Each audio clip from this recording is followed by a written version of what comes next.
Здравствуйте. Perkenalkan, nama saya Fernando Mulia.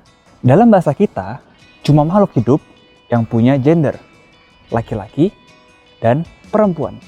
Tapi dalam bahasa Rusia, bahkan benda mati pun punya gender.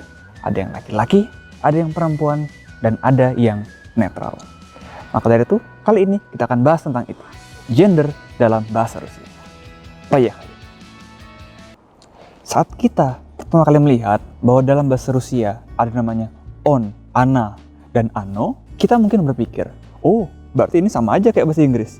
Ada he, she, it. He untuk laki-laki, she untuk perempuan, dan it untuk benda. Iya kan? Oh, tidak semudah itu Ferguson. Dalam bahasa Rusia, semua benda juga ada gendernya. Misalnya, pensil itu laki-laki, tapi pulpen itu perempuan. Sementara itu, surat itu netral. Gimana coba? Kabar baiknya adalah bahwa tidak seperti bahasa Jerman atau bahasa Perancis atau bahasa lainnya, di mana gender-gender tiap benda itu harus dihafal atau dengan aturan-aturan yang sangat ribet. Dalam bahasa Rusia, aturannya itu jauh lebih sedikit lumayan agak sederhana. Sekarang kita ambil contoh on. Dia laki-laki. Cara mudah untuk menghafalnya adalah, lihat aja, on. On itu akhirnya n. On.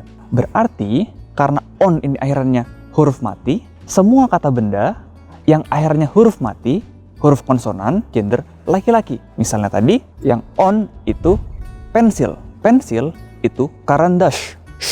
Karena huruf mati, berarti pensil, karandash itu on. Contoh lainnya ada gorod. D. Gorod berarti kota. Karena akhirnya huruf D, huruf mati, berarti on, laki-laki. Учебник, buku cetak, buku pelajaran. Stol, meja, dan lain sebagainya. Sekarang kita masuk ke Ana, dia perempuan. Sama juga, kita lihat Ana ini akhirannya huruf A. Berarti semua kata benda yang akhirannya huruf A atau huruf ya masuk ke gender perempuan. Contohnya, ruchka, pulpen. Loshka, sendok. Kniga, buku. Ulitsa, jalanan. Strana, negara. Dan lain sebagainya.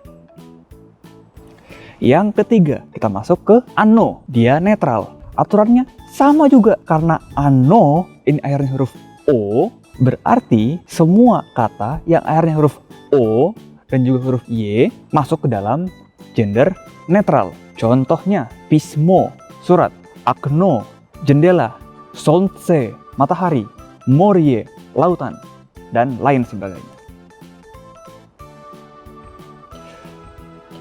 Tapi, karena kita juga membahas bahasa Rusia sekarang ini, ada juga kasus-kasus tertentu yang agak unik. Misalnya, kata-kata benda yang akhirannya itu miyaki znak atau tanda lemah. Misalnya, dень, siang, dan noc, malam. Apa mereka? On, ana, atau ano? Jawabannya bisa semuanya. Dень itu masuk ke dalam on, sementara noc itu masuk ke dalam ana. Nah, gimana aturannya? Gimana cara kita supaya tahu dia ini apa? Caranya tentu saja dihafal. Oke, jadi itulah aturan sederhana tentang gender dalam bahasa Rusia. Kalau misalnya kita masih ragu, bingung, apakah kata benda ini masuk ke dalam on, ana, atau ano, laki-laki, perempuan, atau netral, kita bisa lihat langsung di kamus. Karena biasanya di kamus, setelah satu kata, akan ditunjukkan apakah dia maskulin, laki-laki, M, feminin, perempuan, F, atau netral, N. Dan itulah pembahasan kita di video kali ini. Jangan lupa untuk tetap latihan, tetap semangat, dan sampai ketemu di video selanjutnya. Pakai.